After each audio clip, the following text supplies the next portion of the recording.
মহাভারতের কথা অমৃত সমান প্রবীর চ্যাটার্জি বলে শোনে পুণ্যবান। নমস্কার আপনাকে। মহাভারতের কথা একানব্বই পর্বে আপনাকে স্বাগত। এর আগের পর্বে শুনছিলাম ভীষ্ম দ্রোণাচার্যকে কুরু পাণ্ডব ভাইদের অস্ত্রগুরু হিসাবে বরণ করে নিচ্ছেন। এতদিনের দারিদ্র্য কাটিয়ে একটা ভালো বাড়ি এবং খাওয়া পড়ার ভালো ব্যবস্থা পেয়েছেন দ্রোণ। অবশেষে তার হাতে অর্থ এবং প্রতিপত্তি এসেছে। তিনি সব কৌরব এবং পাণ্ডব ভাইদের নির্জনে নিয়ে গিয়ে নিজের অভিলাষের কথা বলেছেন। বাকি বালকেরা চুপ করে থাকলেও এক অর্জুন গুরুর অভিলাষ পূরণের প্রতিশ্রুতি দিয়েছেন। দ্রোণাচার্য অর্জুনের প্রতি প্রসন্ন হয়েছে এবং নিজের পুত্র অশ্বত্থামার সঙ্গে পরিচয় করিয়ে দিয়েছেন। দ্রোণাচার্যের অস্ত্র পাঠশালা পুরোদমে শুরু হয়ে গেল। তিনি এখন রাজগুরু। অর্থাভাব নেই বলে তার পূর্ববর্তী লোভও এখন অনেক প্রশমিত, কিন্তু তিনি এখনো শুধু পাঞ্চাল রাজ দ্রুপদের সেই অপমানটুকু মনে রেখে দিয়েছেন মর্যাদার শেষ সোপান হিসেবে। উপযুক্ত দিন দেখে দ্রোণাচার্য সব কুমারদের হাতে অস্ত্র তুলে দিলেন। শিক্ষা আরম্ভ হল। অস্ত্রগুরু হিসেবে দ্রোণাচার্যের হাত এতটাই ভালো ছিল যে তার বিদ্যাবত্তা এবং শিক্ষাদানের শৈলী চতুর্দিকে ছড়িয়ে পড়ল। খবর পেয়ে যাদবরাজ্য, সুরসেন, মথুরা থেকে বৃষ্ণি অন্ধকুলের বালকেরা এবং আরো অন্যান্য জায়গা থেকেও শিক্ষাকাম বালকেরা আচার্য দ্রোণাচার্যের শিক্ষাশ্রমে এসে শিক্ষা আরম্ভ করলেন। দ্রোণাচার্যের কাছে শিক্ষা নিতে আরম্ভ করলেন অধিরথী কর্ণ। তিনি ধৃতরাষ্ট্রের সখা সুহৃদ অধিরথের বাড়িতেই মানুষ হচ্ছিলেন এবং পুরু বাড়িতে দ্রোণাচার্যের পাঠশালা খুলেছে দেখে তাঁরও সেখানে যোগ দিতে দেরি হলো। অর্জুন যেহেতু প্রথম থেকে দ্রোণাচার্যের সামান্য পক্ষপাত লাভ করেছিলেন, অতএব কর্ণ সেটা সহ্য করতে পারলেন না। অর্জুনের সঙ্গে তার প্রতিযোগিতার আরম্ভ এইখান থেকেই এবং এই সূত্রে কুমার দুর্যোধনের সঙ্গে তার প্রথম বন্ধুত্ব গড়ে ওঠে। দুর্যোধন পাণ্ডবদের দেখতে পারেন না জ্ঞাতি শত্রুতার কারণে, আর কর্ণ অর্জুনকে দেখতে পারেন না অস্ত্রবিদ্যায় তিনি কর্ণের সমান পারদর্শী বলে।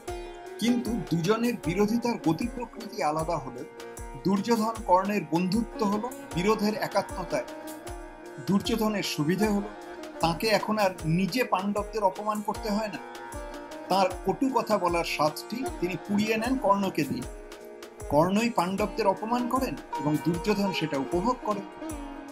যাঁরা ভাবেন সেই অস্ত্র পরীক্ষার রঙ্গমঞ্চে অর্জুনের প্রতিস্পর্ধী হিসেবে কর্ণের অপমান হলো আর দুর্যোধন তাকে অঙ্গরাজ্যের রাজমুকুট পরিয়ে দিয়ে তার অকৃত্রিম বন্ধু হলেন, তারা জানবেন দুর্যোধন কর্ণের বন্ধুত্ব শুরু হয় দ্রোণাচার্যের আখড়া থেকেই। নৃসিংহপ্রসাদ ভাদুরী বলছেন, এবারে তো মনে হবে এই তো অন্যায় আরম্ভ হল। দ্রোণ আচার্য বলে কথা, তিনি অর্জুনের প্রতি অযথা পক্ষপাতিত্ব করবেন কেন? তিনি গুরু, সমদর্শিতাই তার প্রধান গুণ হওয়া উচিত। তবে কিনা একই বিদ্যালয়ে বা একই শিক্ষাস্থলে সকলের মধ্যে যদি অতি মেধাবী ছাত্র একটি থাকে, তবে সেই ছাত্রের প্রতি শিক্ষকের পক্ষপাতিত্ব তৈরি হতে বাধ্য। ঠিক এই কারণেই মহাভারতের কবি বলেছেন, শিক্ষা, বাহুবল, উদ্যোগ, পরিশ্রম এবং অস্ত্রবিদ্যার প্রতি অত্যন্ত অনুরাগ থাকায় অর্জুনই কিন্তু দ্রোণাচার্যের পাঠশালায় সবার মধ্যে সবচেয়ে ভালো ছেলে হয়ে উঠেছে। পক্ষপাতটা কিভাবে তৈরি হলো? মহাভারতের কবিকে বাড়তি শ্লোক লিখতে হচ্ছে। সকলেই একই অস্ত্রের অনুশীলন করছে। দ্রোণাচার্য তাদের সবাইকে একই অস্ত্র শিক্ষা দিচ্ছেন, কিন্তু তারই মধ্যে হাতের ক্ষিপ্রতা, হাতের কৌশল, এগুলি চরম অভ্যাস বসে এমনভাবে অর্জুনের মাথায় আসতে লাগলো যে সকলের মধ্যে অর্জুন আপনিই প্রধান হয়ে পড়লেন। দ্রোণ বুঝলেন এ ছেলে সাধারণ নয়, এ সবার থেকে আলাদা। একই বিদ্যা সকলকে একইভাবে দেওয়া সত্ত্বেও যে চরম অভ্যাসে অর্জুন সেটাকে করতলগত করেছে, সেটা দেখেই দ্রোণাচার্যের পক্ষপাত তৈরি হল। মহাভারতের কথা অমৃত সমান প্রবীর চ্যাটার্জি বলে শোনে পুণ্যবান। আপনাকে জানিয়ে রাখি, আমি শুধুই কথক ঠাকুর নই, আমি একজন মিড লাইফ ট্রান্সফরমেশন কোচ। আমার মিশন হলো 1,40,000 পুরুষকে জীবন বদলাতে শেখানো। সেই কাজ সংক্রান্ত আমার অন্য ইউটিউব চ্যানেলের ভিডিও দেখুন। ট্রান্সফর্মিং লাইফ নামের ফেসবুক গ্রুপ জয়েন করুন। মিড লাইফ মানে ক্রাইসিস নয়, মিড লাইফ মানে ট্রান্সফরমেশন। অর্জুনের অস্ত্র শিক্ষার ক্ষমতা এবং কৌশল প্রায় প্রাবাদিক পর্যায়ে পৌঁছল। দ্রোণাচার্যের অস্ত্র পাঠশালায় এমন কোনো ছাত্র ছিল না যে অর্জুনের ধারে কাছে যেতে পারে। অর্জুন এই বিদ্যা শিখেছিলেন প্রচন্ড পরিশ্রম আর অধ্যবসায়ের মাধ্যমে। সমস্ত শিষ্যদের প্রতি দ্রোণাচার্যের একই ব্যবহার থাকলেও তার নিজের ছেলে অশ্বত্থামার প্রতি পিতা হিসাবে তার বেশি দুর্বলতা থাকার কথা। দ্রোণাচার্যের তা ছিল। অশ্বত্থামা অন্যান্য কুরুপাণ্ডব বালকদের সঙ্গে দ্রোণের কাছে অস্ত্রবিদ্যা শিখতেন, কিন্তু নিজের ছেলেটিকে সবার মধ্যে ভালো দেখতে কার না ইচ্ছে করে। তাই দ্রোণ যখন দেখলেন যে অর্জুন নিশ্চিতভাবে সবার থেকে এগিয়ে রয়েছেন, তখন তাঁরও ইচ্ছে হলো যে তার ছেলেটি অন্তত কিছু বেশি কৌশল শিখুক। কিন্তু সবার মধ্যে তো আর সে সুযোগ পাওয়া যায় না। আর সারাদিনের অস্ত্র শিক্ষার পরে দ্রোণ শিষ্যরা কেউ বাড়িতে ফিরে আসতেন না যে সকলের আড়ালে দ্রোণ তার ছেলেকে কিছু গূঢ় কৌশল শিখিয়ে দেবেন। সেকালের দিনে কোনো শিক্ষা মানে গুরুগৃহে বাস করা। কাজেই গুরুগৃহের অন্তেবাসী অন্যান্য শিষ্যদের সামনে অশ্বত্থামাকে আলাদা শিক্ষা দেওয়া ছিল অসম্ভব ব্যাপার। কাজেই পুত্র স্নেহের টানে দ্রোণ একটা সামান্য কৌশল করলেন। সকালবেলায় উঠে সন্ধ্যা আহ্নিকের জন্য প্রত্যেক শিষ্যকেই নদী থেকে কমণ্ডলু ভরে জল আনতে হতো। কমণ্ডলুর স্বল্প পরিসর মুখ দিয়ে জল ভরে আনতে বেশি সময় লাগে বলে দ্রোণাচার্য অশ্বত্থামাকে একটি বড় মুখের কলসি দিয়েছিলেন জল ভরে আনার জন্য। অশ্বত্থামা নদীতে গিয়ে স্নান করেই কলসি ঢুলিয়ে জল ভরে খুব তাড়াতাড়ি চলে আসতেন পিতার কাছে। অন্য বালকেরা তখন স্নান করছে, একটু একটু খেলা করছে, গ্লব গ্লব করে কমণ্ডলু ভরছে, অর্থাৎ কিছু সময় নষ্ট করছে। আর সময় নষ্ট করা ওটুকুই যা সময় বালকদের। ওইটুকু সময়ের মধ্যেই যে অশ্বত্থামার কিছু অতিরিক্ত শিক্ষা হয়ে যাচ্ছে সেটা অন্য বালকরা খেয়ালই করল না, কিন্তু অর্জুন সেটা খেয়াল করলেন। অস্ত্র শিক্ষার প্রতি তার গভীর অনুরাগ এবং সময় নষ্ট না করার সামগ্রিক ইচ্ছেটাই হয়তো অর্জুনকে খেয়াল করালো। অর্জুন বুঝলেন কমণ্ডলু এবং কলসির খেলায় তিনি অশ্বত্থামার চেয়ে পিছিয়ে পড়ছেন। এবার অর্জুন তার নিজের কৌশল খাটালেন পূর্ব শিক্ষিত বিদ্যার মাধ্যমে। তিনি অশ্বত্থামাকে তাড়াতাড়ি আসতে দেখে নিজের নদীতে যাওয়ার সময়টুকুও নিলেন না। বরুণ অস্ত্রের মাধ্যমে কমণ্ডলু ভর্তি করে তিনি চলে আসতেন গুরুর কাছে।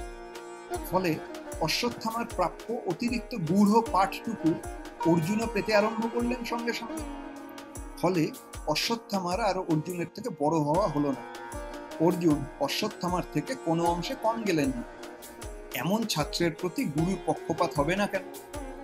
যে ছাত্রের বিদ্যা শিক্ষার তীক্ষ্ণতা এবং অনুসন্ধিৎসার জন্য গুরু তার আপন পুত্রকে পর্যন্ত আলাদা করে রাখতে পারলেন না, এই ব্যক্তি থাকলে যে কোনো মেধাবী শিষ্য অর্জুনের মতোই গুরুর পক্ষপাত লাভ করবে। শিক্ষার ব্যাপারে অর্জুনের বহু ইচ্ছা কাজ করে। কারোর কাছে যদি তিনি শোনেন যে অমুক দেশের রাজা অসাধারণ একটি অস্ত্রবিদ্যা জানেন, তাহলেই তিনি সেই বিদ্যাটি শিখতে চাইবেন। যদি শোনেন প্রাচীনকালে অমুক বংশের অমুক পুরুষ একটি বিশেষ অস্ত্র কৌশল জানতেন, অমনি অর্জুন চেষ্টা করে যাবেন সেই কৌশলটি শেখার জন্য, এবং সেই চেষ্টাটা করবেন নিজেই। গুরু যদি তা না শেখান তো নিজেই। দ্রোণাচার্য বুঝে গিয়েছিলেন এ এক সাংঘাতিক ছেলে, এর কাছে কিছুই লুকিয়ে রাখা যায় না। নিজ পুত্র অশ্বত্থামাকে একটু আলাদা শিক্ষা দিচ্ছিলেন, তাও এই ছেলেটি শিখে ফেলেছে। তিনি না শিখিয়ে পারেননি। এখন তার প্রশিক্ষণের ভাণ্ডারে আর একটি মাত্র অস্ত্র বাকি আছে, সেটি হলো শব্দভেদী বাণ মোক্ষণের শিক্ষা। দূরের জিনিস চোখে না দেখে শুধুমাত্র শব্দমাত্রে আন্দাজ করে নিয়ে লক্ষ্যভেদ করতে হবে। ভীষণ রকমের অভ্যাস, মনঃসংযোগ এবং শব্দ চিনে নেবার কান থাকলেই শব্দভেদ শেখা যায়।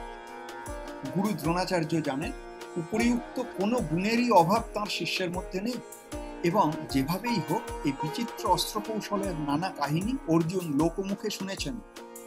বিশেষত ইক্ষ্বাকু বংশীয় দশরথ রাজার শব্দভেদান ক্ষমতা মহাভারতের সমাজে প্রচলিত ছিল। অর্জুনের ইচ্ছা আছে ওই বিদ্যা শেখার, কিন্তু গুরু দ্রোণাচার্যের শেখানোর ইচ্ছা নেই।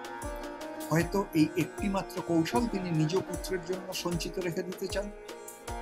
কিন্তু বিদ্যা শিক্ষার ব্যাপারে অর্জুনকে দ্রোণাচার্যের বিশ্বাস নেই। এতদিনে তিনি বুঝে গেছেন অর্জুনকে সবকিছু শিখিয়ে দিতে হয় না। শিক্ষার স্থল অনেক, বিদ্যালয়, মনুষ্য সমাজ, বাহ্য জগৎ। কাজেই অর্জুন যে কোথা থেকে, কোন ঘটনা থেকে নিজের নবন্মেষশালিনী প্রজ্ঞায় কি আবিষ্কার করে ফেলবেন, সেটা দ্রোণাচার্য আন্দাজ করতে পারতেন। সেই আন্দাজ করেই তিনি একদিন অর্জুনের অনুপস্থিতিতে তার ঘরে গেলেন। হস্তিনাপুরের একান্তে দ্রোণাচার্যের বাসভবনের কাছাকাছি অনেকগুলি ছাত্রাবাস তৈরি হয়েছে। এক একটি আবাসে ৫-৬ জন করে ছাত্র থাকতে পারে। ছাত্ররা ব্রহ্মচর্য পালন করে, যথাসাধ্য লঘুপাচ্য খাবার খায় এবং কুশসজ্জায় শয়ন করে। যেহেতু রাজপুত্রদের কায়িক পরিশ্রম অত্যন্ত বেশি, তাই এক একটি আবাসে রন্ধন কর্ম সম্পন্ন করার জন্য এক একজন পাচক ছিল। দ্রোণাচার্য একদিন অর্জুনের আবাসে এসে পাচককে ডেকে পাঠালেন। গুরুর তলব পেয়ে পাচক তড়িঘড়ি এসে উপস্থিত হলো দ্রোণাচার্যের কাছে। দ্রোণাচার্য বললেন, দেখো, তোমাকে একটা কথা বলি, তুমি কখনো অর্জুনকে অন্ধকারের সময় খাবার দেবে না। হঠাৎ এই কথাটার কোনো মাথামুন্ডু বুঝতে পারল না পাচক। সে বলল, আগে কর্তা, আমি তো ওনাকে কোনোদিন অন্ধকারে খাবার দিইনি। সন্ধে থেকেই আমি ঘরের কোণে প্রদীপ জ্বালিয়ে দিই। মাঝে মাঝেই আমি সেই তৈলপুর প্রদীপের সলতে উস্কে দিই।